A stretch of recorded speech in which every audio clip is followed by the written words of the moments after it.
अस्सलाम वालेकुम नाजरीन, PCS न्यूज़ के साथ मैं हूं असद उबैदुल्ला और मैं हूं शकीला खान। सबसे पहले PCS न्यूज़ हेडलाइन।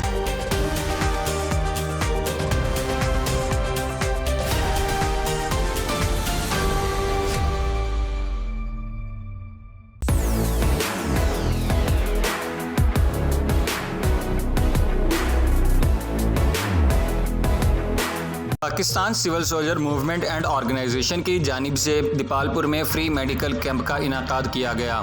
कैंप का इनाकाद चेयरमैन हाजी ताज मोहम्मद खान और दीगर मरकजी कायदीन की सरपरस्ती में किया गया, जिसमें लोगों को मुफ्त अद्वियात, मुफ्त चेकअप, मुफ्त अल्ट्रासाउंड और मुफ्त लेबॉर्ट्री की सहूलियात दी गई, जिसकी क़यादत doctor Syed Sarfaraz Zaidi, health wing सदर डॉक्टर तारिक महमूद अंजम, सीनियर नायब सदर doctor Nadeem Chaudhry, general secretary doctor Mohammad Arshad, doctor Shahid और डॉक्टर मोहम्मद अकरम ने की।